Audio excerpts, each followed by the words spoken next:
Salam, hər birinizi xoş gördük. Bu günləri biz Dövlət İmtahan Mərkəzinin 20 sınaqlı test toplusundan Ümumi Sınaq 17-nin izahını verəcəyik. İzaha keçməmişdən əvvəl kanalımıza abunə olmağı unutmayın ki, növbəti videoları daha tez şəkildə izləyəsiniz. Bundan başqa onu qeyd etmək istəyirəm ki, artıq sürət sınaq qruplarımıza qeydiyyat başlayıb, WhatsApp üzərindən yazıb ətraflı məlumat əldə eləyə bilərsiniz. İndi isə sualların izahına keçək. Birinci sualdan başlayırıq. Azərbaycan SSR dövründə torpaqlarımıza edilən qəsdlərə aiddir. Ümumiyyətlə, Azərbaycanda SSR dövrü 1920-dən 1991-ci ilə qədər mövcud olmuşdur. Həmin qəsdlərə aid deyil. Baxaq, Şərur Dərləzin Ermənistana verilməsi 1920-ci ilin 10 avqustundadır. Deməli, Borçalı mahalının bir hissəsinin Gürcüstana verilməsi 1921-ci ildən verilir Borçalı ərazisi Gürcüstana. Sonradan Gürcüstanla Ermənistan arasında müqavilə imzalanır. Borçalı iki hissəyə parçalanır. Yuxarı Zəngəzurun Ermənistana verilməsi 1921-in yay ayındadır. Azərbaycanın Naxçıvanla birbaşa quru sərhədinin bağlanması, Ordubad və Zəngəzur ərazisinin cənub hissəsinin Ermənistana verilməsi ilə həmin sərhəd bağlanır. Hətta bir Mehri rayonu yaradılmışdı həmin ərazidə. İrəvan şəhərinin Ermənistana verilməsi bu AXC dövründədir. Azərbaycan Xalq Cümhuriyyətinin güzəştə getdiyi ərazilərdən biri idi ermənilərə. Ona görə cavabımız burada olur. Y variantı Azərbaycan SSR-yə aid deyil. Deməli, ikinci suala baxaq. Xəritədə rəqəmlə göstərilmiş Azərbaycan şəhərlərinin hansına aid 13-14-cü əsrləri əhatə edən məlumat yoxdur. Baxaq xəritəmizə. Xəritəmizdə deməli 3 ərazisi Gəncədir, 2 ərazisi Şamaxıdır, 1 ərazisi Bakıdır, 4 ərazisi Təbrizdir, 5 ərazisi Ərdəbildir.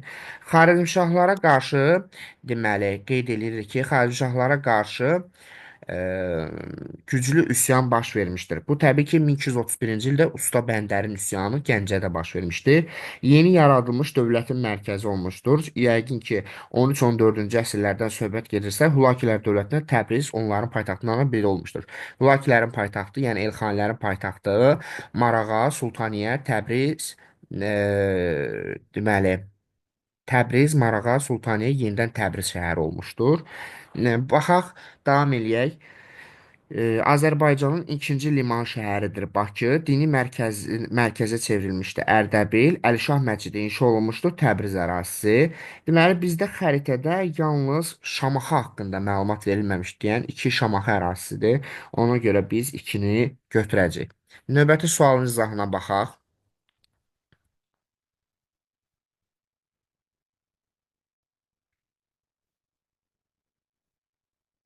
Deməli, Attiladan fərqli olaraq Aksuvar xan, baxaq, xalqların böyük köçü dövründə hakimiyyətdə olmuşdur. Xalqların böyük köçü 4-7-ci əsrlərdə olmuşdur. Aksuvar xan da 430-cu ildən artıq Hunlara rəhbərlik etməyə başlamışdı. Deməli, Attila Qərbi Hun idi, Aksuvar xan Ağ Hun idi. 430-cu ili başçılıq etməyə başlamışdı. Hər ikisinə oxşar cəhətdir bu. Yeni dövlətin əsasının qoyulması nə Attila, nə də Aksuvar xan yeni dövlətin əsasını qoymayıb. Deməli, Türk sülaləsinin nümayəndəsi olması, bəli, hər ikisi Türk sülaləsinin nümayəndəsidir. Sasanilərlə mübarizə aparmışdır. Deməli, Sasanilərlə mübarizənin aparılması, məsələn, Aksuvar xan Sasanilərlə mübarizə aparır, 484-cü ildə Herat ərazisini tutur. Eyni zamanda bilirsiniz ki, Sasani şahı Firuzun hakimiyyətə gəlməsinə köməklik etmişdir. Sonradan Firuz Aksuvar xana qarşı çıxdığı üçün Aksuvar xaqan Turan taktikasından istifadə eləyərək Sasanilərlə mübarizə aparmışdır. Cavabımız elə D variantıdır. İşğalçı müharibələr aparmışdır. Hər ikisi işğalçı müharibələr aparmışdır. Dördüncü sualın izahına baxaq. Hadicə nəticə əlaqəsinin doğru verildiyi bəndləri müəyyən edin. Ədirnə müqaviləsinin imzalanması 1829-cu ildə olmuşdu. Müqavilə imzalanmışdı. Yunanistan müstəqilliyi tanınmışdır. İkiyə baxaq. Şeyx Şamilin başçılıq etdiyi hərəkatın yatırılması. Şeyx Şamilin başçılıq etdiyi hərəkat 34-59-cu illərdə olmuşdur. 59-cu ildə yatırılmışdır. Ümumiyyətlə, Qafqaz müharibəsi dövründə baş vermişdir. Qafqaz müharibəsi deməli 1817-dən 1864-dədir. Bunu yaddan çıxartmırıq. Qafqaz müharibəsinin gedişində 1834-dən 1859-a qədər Şeyx Şamilin başçılığı ilə azadlıq hərəkatı baş verir. 64-cü ildə isə Qafqaz müharibəsinin sonunda 17-də başlamışdı, 64-də başa çatır. 64-cü il Ali Qafqazın işğalını başa çatdırıblar. Rusların Cənubi Qafqaz işğalı müharibəsində Rusiyanın məğlubiyyəti, Krım müharibəsi 1853-56-cı illərdə olmuşdu. Deməli, Osmanlı dövləti yenidən Krıma sahib olmur. Osmanlı dövləti Fransa və İngiltərənin köməyi ilə Sevastopolu azad etmişdi. Həmin dövrdə Krım müharibəsini imzalayan Rus imperatoru 2-ci Aleksandr olmuşdu. Dördüncü suala baxırıq. Dördüncü varianta baxırıq. Berlin Konqresinin keçirilməsi. Deməli, San Stefano sülh müqaviləsi imzalandı 78, 77-78-ci illərdə 1800. 1878-ci ildə Berlin Konqresi keçirilir. Berlin Konqresinin şərtlərinə görə Rumıniya müstəqilliyi əldə edir. Bəli, Rumıniya, Serbiya, Çernogoriya müstəqilliyi əldə edir. Bolqarıstan üç hissəyə parçalanır. Qars, Ərdahan, Batum da Rusiyaya verilmişdir. Cavabımız 4-də 1 və 4-dür. Doğru cavabımız. Davam eləyək. Azərbaycan Xalq Cümhuriyyəti dövlət quruculuğu sahəsindəki tədbirlərə aiddir. Buna fikir verirsiniz uşaqlar. İqtisadiyyat sahəsi hansıdır? Elm sahəsi, incəsənət sahəsi, dövlət quruculuğu sahəsi. Məsələn, Dövlət Bankının yaradılması. Dövlət Bankı yaradılırsa, bu dövlət quruculuğuna aiddir, yoxsa iqtisadi məsələlərə aiddir? Bakı Dövlət Universitetinin açılması. Bakı Dövlət Universitetinin açılması təhsil elmə aid olan bir hadisədir. Milli ordunun yaradılması, bəli, dövlət quruculuğuna aiddir. Azərbaycan dilinin dövlət dili elan edilməsi dövlət quruculuğuna aiddir. Milli ordu və Azərbaycan dilinin dövlət dili elan olması dövlət quruculuğudur. Bunu yaddan çıxartmırsınız. Cavabımız 3 və 4-dür. 6-cı suala baxaq. Daş və Tunc dövrlərinə oxşar cəhətləri müəyyən edin. Sənətkarlığın mövcud olması, bəli, Daş dövründə də, Tunc dövründə də sənətkarlıq. Məsələn, yeni Daş dövründə yeni sənətkarlıq sahələri yaradılmışdı. Tunc dövründə də artıq bu var idi. Ticarətin yaranması Tunc dövründədir. Metaldan əmək alətlərinin hazırlanması bu mis daş dövründə eneolitdədir. Eneolitdən başlayır da artıq metal istifadəsi. Baxaq, kurqan tipli qəbirlərin mis daş dövrü də həm daş dövrü, həm tunc dövrünə aiddir. Kurban tipli qəbirlərin qurulması, kurqan tipli qəbirlərin qurulması bu tunc dövrünə aid olan hadisədir. İstehsal təsərrüfatının yaranması bu yalnız nəyinsə yaranması deyirsə bir dövrdədir. İstehsal təsərrüfatının yaranması mezolit dövründədir. Ona görə cavabımız 1 və 3 olur. Deməli, sənətkarlıq mövcud olması, bəli, həqiqətən də daş tunc dövründə var idi. Metaldan əmək alətlərinin hazırlanması mis daş dövründədir. O daş dövrü götürülür də. Ona görə metaldan əmək alətlərinin hazırlanması həm daş, həm də tunc dövrünə aid. 1, 3. 7-ci suala baxaq. Daha əvvəl baş vermişdir. İkinci Vaçenin Sasanilərə qarşı azadlıq mübarizəsinin başlanması 457-dən 463-ə.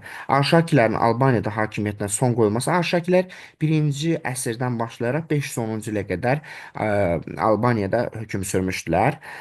Roma imperiyasının Albaniya bəzi ərazilərini işğal etməsi bu Amid Dizrab döyüşlərindədir. Sasani-Bizans müharibələrinin başa çatması bu 7-ci əsrdədir.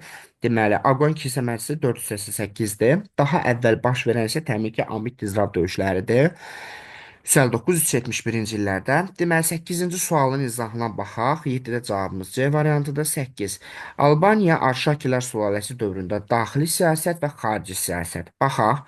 Xristianlığın rəsmi din kimi qəbul edilməsi, bəli, Albaniya dövlətinin daxili siyasətinə aiddir. Urmiyarin dövründə 313-cü ildə xristianlıq rəsmi dini elan olunmuşdu. Romada da Konstantinin dövründə həmin xristianlıq dini rəsmi dini elan olunmuşdu həmin ildə. Əhalidən xərac vergisinin alınması Albaniyanın Arşakilər sülaləsinə aid deyil. Ərəblər gələndən sonra olmuşdu. Xidmət müqabilində iqta torpaqları da Ərəblər dövrünə aiddir. Deməli, xarici siyasətə baxırıq. Xarici siyasətə baxaq. 1-ci Vaçenin Sasanilərlə müttəfiq olması qohum idi. Müttəfiqlik Urmiya aiddir. Ona görə A-nı götürmürük. Urmiyanın Roma imperiyası ilə mübarizə aparması, bəli, Hunların hücumuna məruz qalması, bəli, 462-ci ildə Hayladır Hunları Albaniya ərazisində yürüş eləmişdi. Cavabımız 1-ə A, 2-yə B, C aiddir. Yəni cavabımız D variantıdır. Növbəti 9-cu suala baxaq. Məntiqi ardıcılığı tamamlayın. İngiltərədə Al-Qızılgül, Ağqızılgül 1455-1485-ci illərdə olmuşdur. Tudorlar sülaləsinin hakimiyyətə gəlməsi 1485-ci ildə olmuşdur.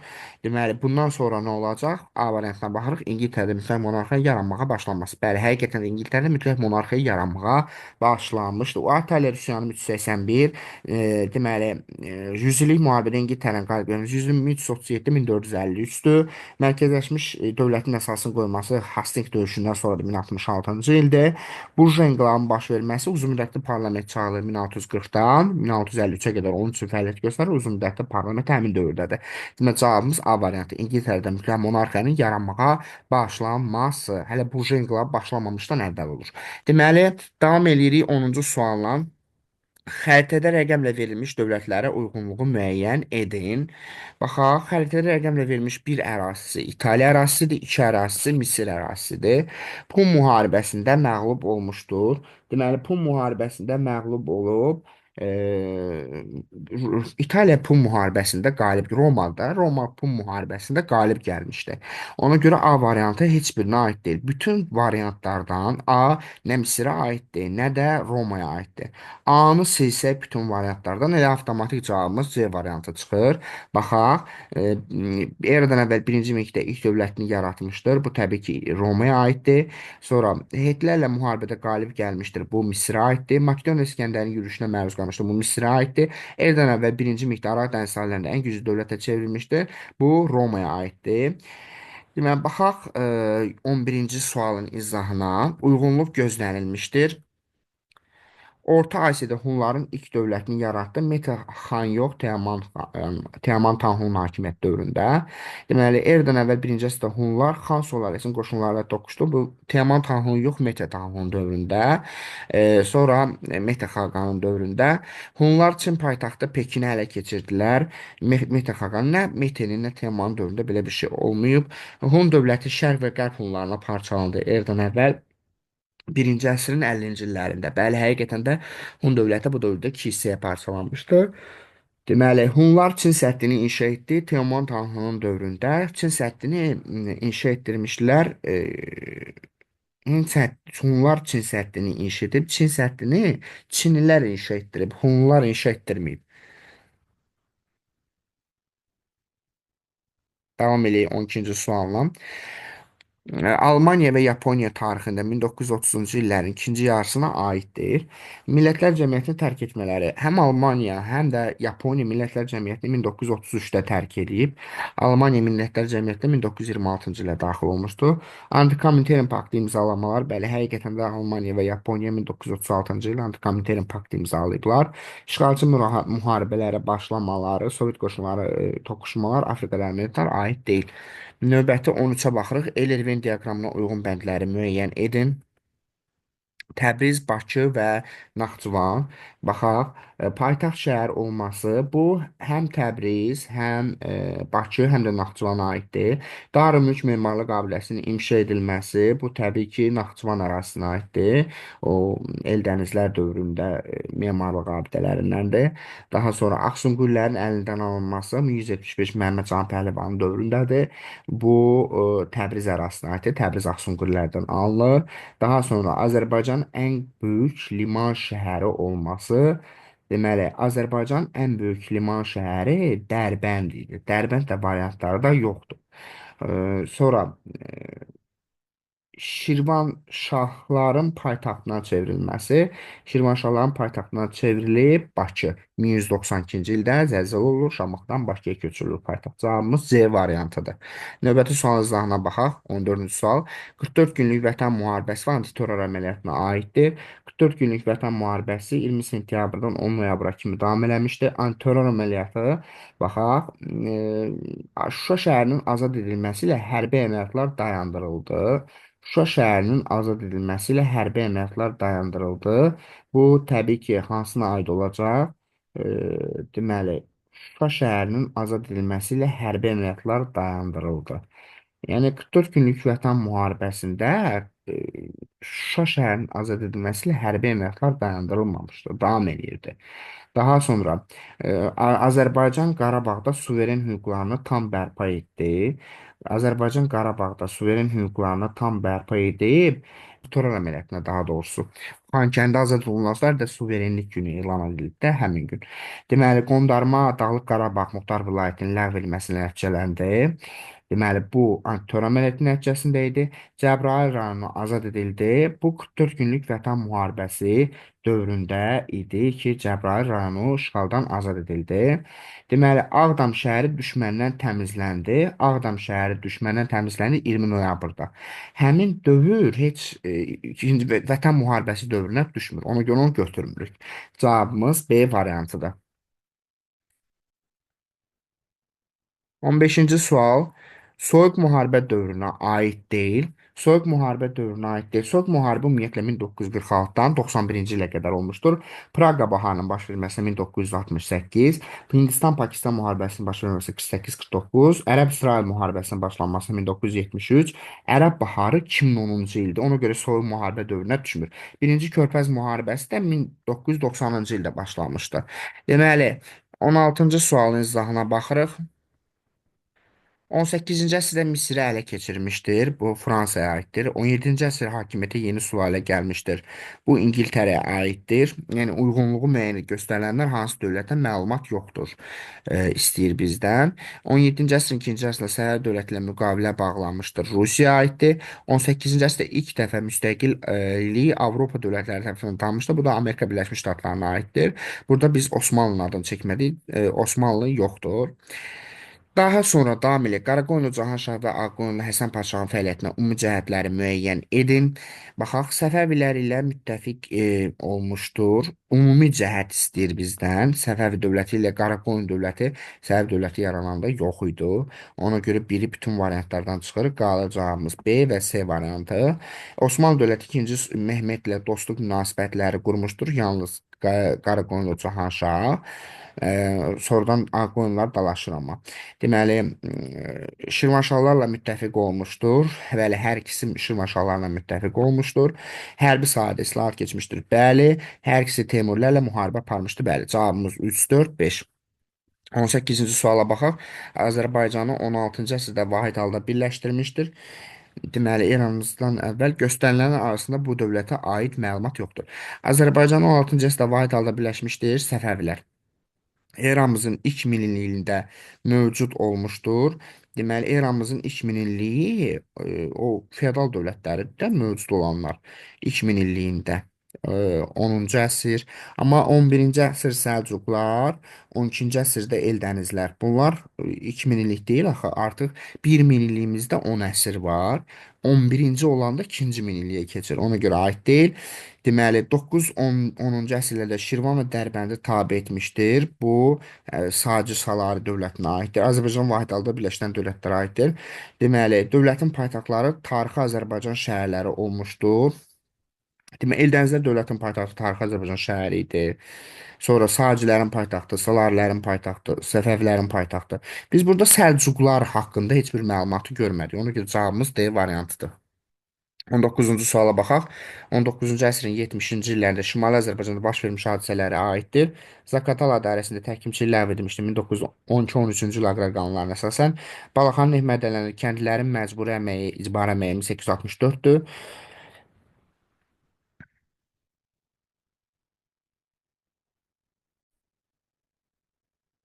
Bakıda şəhər duması və şəhər idarəsinin yaradılması 1878-dir. Neft sahəsində iltisam sisteminin ləğv edilməsi 1872-dir. Cavabımız olur 3 və 4 B variantı. Növbəti sualın izahına keçək. Deməli, uyğunluq pozulmuşdur. Şəki xanlığı ilə mübarizə aparmışdır. Quba xanlığı doğrudur. Şəki xanlığına asılı düşmüşdür. Urmiya xanlığı. Asılı etmişdir daha doğrusu Urmiya xanlığı. Bəli. Ərdəbil xanlığını birləşdirmişdir. Quba xanlığı. Ərdəbil xanlığını birləşdirmir. 1784-cü ora yürüş eləyir, tuta bilmir. Rusiyanın tələbi ilə geri qayıtmağa məcbur olur. Ona görə cavabımız elə C variantıdır. Kartel çayı, Kahide çayları müttəfiq etmişdir. Qaradağ, Urmiya xanlığı nasib edilmişdir. İrəvan xanlığı. Baxa 21-ci suala. Eradan əvvəl 1-ci əsrdə Azərbaycan tarixinə aid olan hadisələri müəyyən edin. Baxaq. Atropatena Roma imperiyasının qoşunlarını məğlub etmişdir. Atropatena Fraspa döyüşündə Roma qoşunlarını məğlub edir. Amma Roma 36-cı ildə eradan əvvəl imperiya deyildi. Bax, buna diqqət yetirmək lazımdır. Bax, görürsünüz, fikir versiniz, çaşdırıcı suallardan biri. Buna diqqət yetirin və qeydiyyatınızı aparın. Deməli, baxaq, Kür döyüşündə hökmdar Oroysi məğlub olması, bu doğrudur. Deməli, Kür və Qanıq döyüşləri eradan əvvəl 65, Qanıq da, daha doğrusu 66, Qanıq da 65. Çünki Qanıq sözündə neçə hərf var? 5 hərf var, ona görə 65-dir. Deməli, Albaniya və Atropatena Parfiyadan asılı olması, deməli, bu aid deyil. Fraspa döyüşündə hökmdar Artabaz qələbə qazanması, bəli, doğrudur. Albaniya aranların hücumuna deməli, 1-3-cü əsrlərdə qalıb. O da eramızındır. Eradan əvvəl deyil. Ona görə 5 götürmür. Cavabımız 2 və 4. 22-ci suala baxaq. Heydər Əliyevin ikinci prezidenti dövrünə aiddir. 98-dən. Deməli, 2003-ə kimi davam eləmişdir. 2003. Baxaq. Dünya Azərbaycanlılarının ikinci qurultayının keçməsi 2006-dır. Bu aid deyil. Bakı, Tiflis, Ceyhan əsas ixrac boru kəmərinin çəkilməsi ilə bağlı sazişin imzalanması. Baxın, 1998-də saziş imzalanır, 2006-cı ildə isə fəaliyyətə başlayır. 98-də imzalanır, 2006-da fəaliyyətə başlayır. Sonra Bakı, Ərzurum 98-də imzalanırsa, deməli 98-in ikinci prezidenti dövrünə aiddir. B variantını götürürük. Bakı, Ərzurum qaz kəmərinin istifadəyə verilməsi. Baxın uşaqlar, 2001-ci ildə müqavilə imzalanır, 2007-ci ildə istifadəyə verilir. İstifadəyə verilməsi 2007-dirsə, 2007-ci ildə Heydər Əliyevin ikinci prezidenti 2003-ə qədərdir. Ona görə bu da aid deyil. Qrozno Bakı neft kəmərinin istifadəyə verilməsi 1983-dür. Milli valyuta manatın dövlət olması 1994-dür. Ona görə cavabımız B variantıdır. Növbəti sualın izahına keçək.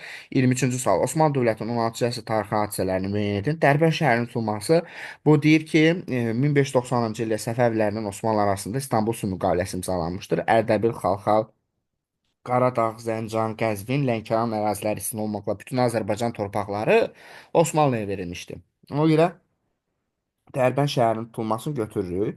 Balkan yarımadasının işğalları başlanması, Balkan savaşlarını fikirləşsək, bu 1912-13-cü illərdə olmaz. Belqradın fəth edilməsi 1521-dir. Misirin ələ keçirilməsi 1516-17-ci illərdə, İstanbulun paytaxta çevrilməsi 1453-dür. Viyananın mühasirəsi, uğurlu mühasirə 1683-dür. Demək, cavabımız olur 1, 3, 4. Baxaq 24-cü suala. Xəritədə ulduzla göstərilmiş rayona aid olanları müəyyən edin. Ulduzlu ərazi bizdə Cəbrayıl ərazisidir. Baxaq, 1-ci Qarabağ müharibəsi dövründə Azərbaycan ordusu tərəfindən tamamilə azad edilmişdir. Yəni tamamilə işğal altındaydı, azad edilir. Xeyr, Cocuq Mərcanlı kəndi var ki, orada 2016-cı il hərbi əməliyyatlarında azad edilmişdir. Cəbrayılın Cocuq Mərcanlı kəndi. Ona görə tamamilə azad edilməsi yanlışdır, götürmürük. Ərazisində erkən orta əsrlərə aid Gövrüqalı abidəsi, Gövrüqalı Ağdamdadır. Sonra rayon mərkəzində 2-ci Qarabağ müharibəsinin ilk 10 günlüyündə azad edilməsi. Bəli, bunu götürürük. Ərazisində erkən orta əsrlərə Xudafərin körpüsü, bəli, Fəzl ibn Məhəmmədin hakimiyyəti dövründə Şəddadilərdə 1027-ci ildə Xudafərin körpüsü tikilmişdir. Deməli, baxaq 25-ci suala. Səfəv hökmdarı Şah Süleyman fəaliyyətinə alınır. Şah Süleyman hakimiyyətləri 1666-dan 1694-ə qədərdir. 1667-ci ildə Rusiya ilə ticarət müqaviləsi imzalanmışdı. Biri götürürük. Osmanlı dövlətinə müharibə aparması yanlışdır. Avropa dövlətlərinin ittifaq təklifinin rədd edilməsi, bəli, 1-3-dür cavabımız. Sənətkarların xəzinə olan borclananlarınız bu 2-ci Şah Abbasa aiddir. Şamaxıda Kələxana məqbərəsi 17-ci əsr memarlıq abidəsidir və o güman edir ki, 1-ci Şah Abbas və onun varisləri dövründə inşa edilmişdir. Ona görə götürmürük. Cavabımız 1-3-dür. 26-ya baxaq. Xronoloji ardıcılığı müəyyən edin. Şimali Azərbaycanda ilk universitet 1919. Azərbaycanda ilk rəsmi orta məktəbin açılması 19-cu əsrin 60-cı illərdir. Azərbaycanda Avropa tipli ilk məktəbin açılması 19-cu əsrin 30-cu illərdir. Cənubi Azərbaycanda ilk universitet 1947-dir. Deməli, bir cavabımız olur 3, 2, 1, 4. Daha sonra baxaq. Dövləti 840-dan 1042-yə qədər birinci hissə. 1042-ci ilə Qaraxanilər dövləti 2 hissəyə parçalanır. Deməli, 1212-ci ildə tamamilə varlığına son qoyulur. Qəznəvilər dövləti 962-dən 1187-yə qədərdir. Baxaq, erkən orta əsrlərdə süqut etmə. Erkən orta əsrləri 3-5-11-ci əsrdir. 3-5-də başlayır. Şərqdə və Avropada fərqlidir axı. 3-5-ci əsrlərdən 11-ci əsrə qədər davam eləmişdir. Amma bunların dağılması biri 12-dir, biri 13-dür. Ona görə süqut etməsini biz götürə bilmərik heç birinə. A variantını tamamilə çıxırıq. Yeni dinin qəbul edilməsi Qaraxanilər dövründə Satıq Buğraxanın hakimiyyət dövründə yeni din qəbul olunmuşdur. 832-də, 842-ci ildə paytaxt köçmüşdür Qaşqara. Hindistanın yürüşlərin edilməsi Qəznəvilər dövlətinə aiddir. Mahmud Qəznəvinin dövründə.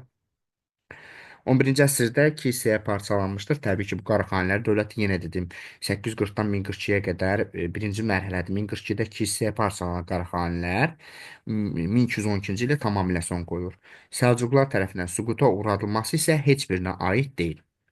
Mənbəyə baxırıq. Sultan 3-cü Muradın dövründə Osmanlı sərhədlərinin Asiyada xüsusilə genişlənmişdi. Dərbənd, Şirvan, Qarabağ, Azərbaycandan başqa torpaqları, həmçinin Gürcüstan, Sinan, Osman, Fərhad paşaların komandanlığı ilə tutulmuşdu.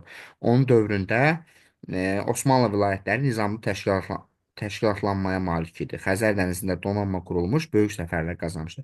Mənbədə bəhs olunan Osmanlı sultanına qarşı daha uzun müddət mübarizə aparan Səfəv şahının adını yazın. 1574-95-ci illərdə olmuşdu Murad.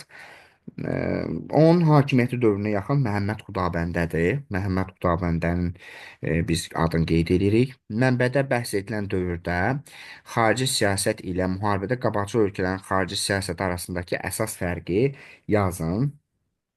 Deməli, qabaqcıl ölkələr böyük coğrafi kəşflərə önəm verirdilər. Eyni zamanda yeni dünya adlandırılan Amerikada müstəmləkə işğalları, müstəmləkə ələ keçirmək istəyirdilər. Dünya okeanında ticarət ağalıq etmək istəyirdilər. Ticarətdə ağalıq etmək istəyirdilər. Cavab kimi yazmaq olar. Daha sonra bəhs edilən dövrdə Osmanlı dövlətinin tutduğu Azərbaycan torpaqlarında həyata keçirdiyi mənbədə verilməyən digər tədbirlərdən ikisini yazın. Məsələn, vilayətlər o inzibati bölgü necə idi? Vilayətlər, bəylər, bəylik, sancaqlara bölünürdü. Əhali və əmlakı siyahıya alınırdı. Xüsusi vergi dəftərləri təşkil olunurdu. Yeni vergilər və mükəlləfiyyətlər tətbiq edilirdi. Bunları qeyd etmək olar.